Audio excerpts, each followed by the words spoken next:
So today we're going to cut a one length bob. Really excited to share with you guys this technique. A lot of you guys were asking for it. We're going to go through all the different technical things that create a really nice one length bob.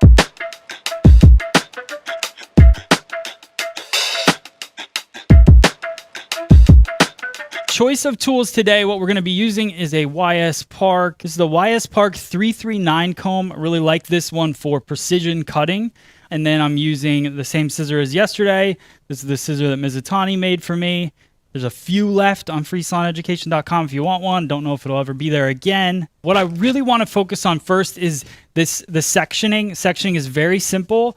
I started off right where the parting is on the left-hand side. We took that section all the way down, and then once I got to the crown area, that's where I shift this line to a slight diagonal and then go right down the center back. And then after I create that line in the center back, I go from the occipital bone across to just behind, a little bit below the ear, and a slight diagonal forward line. All right, so again, you want to make sure you have even saturation when you're trying to create a precise line. You don't want some of the hair to be dry, some of it to be wet. Dry hair shrinks a little bit, so make sure that when you're doing the part that you want to be precise, that you have even saturation throughout. So with body positioning, I want to have the head nice and high, almost like chest level with me. The way that I do this in the salon is a lot of times the chair doesn't quite go this high. I'll sit so I can get my eyes kind of level with the haircut. The biggest mistake that we make as hair cutters is a lot of times we'll kind of tilt ourselves to cut a line to get our head kind of down. And when you do that, you tilt your eyes. And when you tilt your eyes, it's hard to cut a straight line. Anytime you're cutting, feet should be pretty much square with your shoulders. Bend your legs into it. Keep your back straight so you're not hunched over like this cutting. Then you keep your eyes flat, your eyes parallel with your scissor, and then you cut your line. That's going to give you a straighter line across. I'm going to use the wide teeth of the comb, as little tension as possible. Hold the hair in the comb just like this. I'm going to go about 1/2 inch from the hairline. For me, the longer you go, the harder it is that you're going to get that stack, or that kind of, it's going to get too bulky. You could cut a one length as long as you wanted, but for me, like when you're in the grocery store and you see that person that has that really blunt haircut and it just looks weirdly stacked in the back and really thick, a lot of that comes from length choice and density. So about 1 inch or 1/2 inch from the hairline, and I'm going to come through here, everything parallel, and start my line. Now I'm not going to go too extreme with the first bit of the cut. I just want to start to get my guide in there. Then I'm going to come through, my eyes are level, I'm not even combing at this point, and I'm going to continue that line across. Just using the tip of the scissor to cut through. The reason I use the tip of the scissor and not all of the scissor is because once the hair ends up in this area of the blade, it starts to push the weight. So if I came in here and I just kind of started hacking at the hair, it would push that and then I would get a weird line. So I go in just with the tip and work my way across. I'm shifting my body because of the fact that I'm trying to show you guys. In the salon, I would not be walking around like this. So I comb the hair down, I keep my eyes square, and I go through and I cut and continue that line. If I wanted to follow the head shape around, then I would just continue this line through. I want to bring this hair back just a slight bit, a little bit of over direction. So what I'll do is I'll slide my scissor up under and my comb, and I'll pull it back towards me and then follow through with my cutting that way. What that'll do is just push a little bit of weight into this corner area. So I'll do the same thing on the opposite side. I've got this little bit left here. So I'll pick it up, slide my comb up underneath, tap it down into the comb, and then I'm going to go backhand across just like that. So now I want to look at my line. If this line doesn't work, then you don't want to move forward because the whole entire haircut will be off at that point. So you can step back, take a look at it, make sure that those lengths are good. Anytime I lift this and pull it back, that over direction gives a little bit of elevation. So then when you drop it down, you'll see some of those little hairs that kind of stick out. I just take a slight bit of that off, not a lot of it, and I want to keep that line, I want to keep that length, but I just clean it up a little bit. All right, I'm gonna work at about 1/2 inch at a time, straight across on the head. So nice clean parting, comb it down, get this hair over, and then I slide my clip up underneath the hair just like that, and that helps hold it up and tight out of the way. The other thing I'm not doing is I'm not tilting the head too much forward. It's just a slight tilt forward. Really, that's just because we're working on a one length, so I want to make sure that I'm constantly looking at it from the way that she's going to be wearing it. Really what I'm looking for is I want this hair to rest up against the other hair. Comb this down just like that, and then I go through and cut the first bit, and then on the edge in the corner, I slide my comb up underneath and I cut across just like that. Now, I like to go both sides and work through. Because I'm cutting this all square in the back, I don't mind kind of working my way back and forth, making sure that it looks nice and balanced the whole way through. All right, last bit, slide that comb underneath. Again, just using that tip. Now, if I was going to create a graduated bob, I would do pretty much exactly what I just did. And then at this point, when I get over the occipital bone, I would start to slightly elevate the hair, bringing it up to this part. A lot of people start their graduation right away, which is fine. But for me, I like to have a little bit of that extra density down at the bottom because the head shape curves in. And then as the head shape starts to curve away, that's when I start to elevate it. Because right now you can see I really have a nice light kind of shape to it because of the head shape. So you got to take into consideration what the head shape is doing and how that affects your haircut. All right, so comb tension, coming through, cutting, and then underneath, lift. And this will be a little repetitive as I work through it, but then we're going to blow it dry, and I'll do some dry cutting detail work so you guys can see that as well. So now we're coming around to where it's going to tie into the temple area. So I take another parting, and this one comes all the way around the head. Then I'm going to figure out where the corner is in the head shape. That's what I'm going to over direct back to me a slight bit. So I look at where that corner is. I bring that back to me just a little bit there. Cut my line. I let that fall.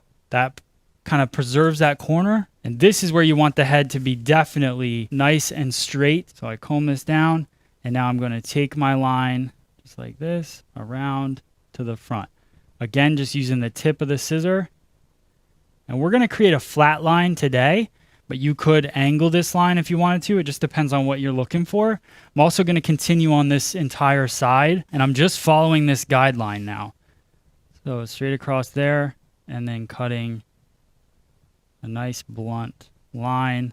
Right now, there is no tension, barely at all, in this haircut. I'm just lightly combing it down, looking at where my guide is, and going through and cutting. When I blow it dry, that's when I'm going to, do a little bit more detail work, all of that. But you can see how nice and blunt that line is. Really, that's because there was no tension. If I had a ton of tension on this, if I pull this down and you see with tension, see how kind of jagged that line is? That's where if I would have cut it, it would have popped up and then the line would have been jagged how she wears it and how it wants to fall naturally. Now here's what's going on in the back. I'm now working on the heavy side of the haircut. This is where all of the density is. You definitely want to make sure that the head is straight as you're moving it around. Make sure your guest doesn't turn her head. So now once I get the cut there, I cut straight across, and now I'm going to cut in, keeping a little bit of that corner. Not a lot, but a little bit. Following that guide. And now here's the other thing. Now that I've cut this side, and I also have my reference on the other side, now I'm going to look at it and make sure that they're balanced. Just pray to the gods. So now I'll continue through, comb the hair in the direction I want to part it, and work my way around the head. All right, so again, tilt it just slightly, keeping what I'm working on flat in front of me, my eyes level, little tension, and working through. All right, now I'm going to comb all the hair into its natural fall. So I comb it into its natural fall. I want to make sure I can see my guide through. And it's really important within the crown area to make sure that all that hair is falling naturally how it wants to fall, right? So not forcing it over to the side, making sure that you work that cowlick, and wherever the hair is going to fall on its own is where you comb it down to. And then I go through here and I work my line across. So now we've got our blunt line. So what I'm going to do is I'm going to do a flat wrap. This is actually a new product from Joico, Blonde Life. even though this isn't super blonde. Brilliant Tone Violet Smoothing Foam. So the cool thing about this, you give it to your blondes, and it's a purple foam to tone their hair while they blow it dry. So I'm going to put that through the hair. I can put it through the hair with my hands, but then the last little bit that I'm going to do is brush it through so we get the product on everything. See where the parting is here? I don't want to work this parting in. Anytime I'm trying to work something into its natural fall, what I do is I wrap it around the head and I work that part back and forth. I don't want a part in there because I want to create even volume throughout the entire top of the head so I can push the hair wherever I want it to go at the end. So I'm going to start my flat wrap around, working it up and over. For the person that doesn't want the hair in the face, this is a good, just kind of up and over just like this, and then you can work it back around the other way and then back around the opposite.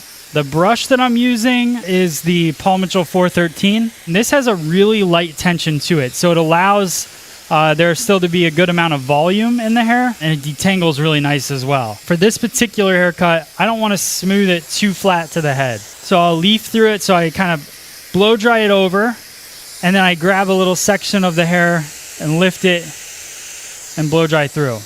Comb over, lift it, blow dry through.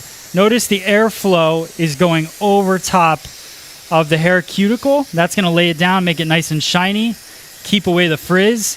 If you're constantly working up the hair, it's just going to open up that cuticle and make the hair frizzy. So it's key to make sure that you're just constantly wrapping it, airflow going down. Notice my blow dryer doesn't even move. My brush does all of the work. Same thing, flat wrap up and over. And what you're doing is you're taking the hair, giving it a little bit of volume, but using the head as a roller and giving it a little slight bend. So watch as I blow dry this over and it starts to dry. And when I comb it down, it lays a nice little bend and nice and soft through it. You also saw the long pieces on the side. That's because this haircut is cut to have a side parting. And this is where a lot of people make big mistakes, because when they bring the hair over here and they see this long piece that actually lives on this side, they take it and they cut it. You never want to go through and just chop things that you see, because they usually have a purpose. Another little tip with blow drying is when you think it's dry, go a little bit longer, because you go from being like damp to dry and damp to kind of frizzy and then to smooth. And that's where you want to sit. You want to sit on the smooth category. And you don't want to do as much work with a flat iron, right? Because damage is going to come from using a flat iron too much. All right, so now we're just going to iron it real quick. Do I have a favorite brand of flat iron? Yes, Paul Mitchell. This Paul Mitchell Neuro iron heats up super fast within seconds, and not like 1 minute seconds, like 10 seconds. So my recap of the foam that I used, Violet Foam for toning blonde hair, it has kind of a textury feel to the hair. So my recommendation with this product, and what I like to do is just kind of give you guys my honest opinion on it. I think it'd be great for blonde hair. It feels very conditioning. I think that's probably why it has that kind of feeling to it. I would be lighter with the product. I put a lot into this bob. For my clients that do have blonde hair, I think that it's probably really beneficial. And if I read this, fuses hair with hydrating, whatever name that is, oils, while instantly banishing brass for a brilliantly blonde finish. Taking out the brassy tones, conditioning the hair with oils. That oils is what I'm feeling in the hair. I like to gather my own opinions on products before they tell me what it's going to be. I'm definitely known to accidentally put shampoo in the hair because I didn't read the description and try to style with it. One time I put a YouTube video up and I used the product. It was a foaming shampoo. And I was like, this doesn't feel right. And then I put it out on YouTube and somebody goes, I use that for shampooing. What are you guys thinking so far? You can see the line looks pretty good, but I just want to go through and fine tune it. So what I will do is I'll tilt the head down slightly, comb it with an even wider tooth comb. So this is a YS Park 332 comb. This one has super wide teeth. It's got wide teeth, so I'm not pulling any tension really at all. It's just really controlling the hair at this point. So I comb that down. So then I get it eye level. Now again, I would in the salon use a stool. Cutting stool, I would sit and then I would be eye level. Now I'm going to go through with just the tip of the scissor and create whatever the line is that I desire, right?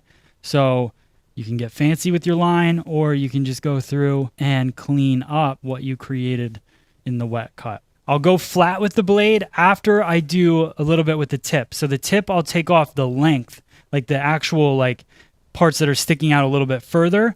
And then when I get the length where I want it, then just to clean and create a really nice sharp line, then I go through with the blade a little flatter. Another cool trick, I learned this from my pal Josh DeMarco, is to take a little hairspray and comb that into the hair. This is a nice firm hold hairspray. This is Joico Joy Mist Firm. So super strong hold, but I just put that in the hair, get the hair exactly kind of where I want it, and then go through and cut your line, and it actually keeps the hair a little in place. And just so you guys know, a little trick of the trade is that all these people that post all these really sharp haircuts with these sharp lines, takes a lot of time to detail those lines. It's not like, oh, I just did it all in the dry cut or the wet cut because I'm so amazing at this. It's not how it works. You really gotta fine tune it to get it exactly where you want. You guys get the gist. I could do this for hours. So thank you guys so much for watching this. If you guys have any questions, make sure you post them in the comments below. I'd love to hear your questions, your comments, what you think about this video, anything you want to learn upcoming. Make sure you subscribe to our YouTube channel. But here is the cut. So I hope you like it.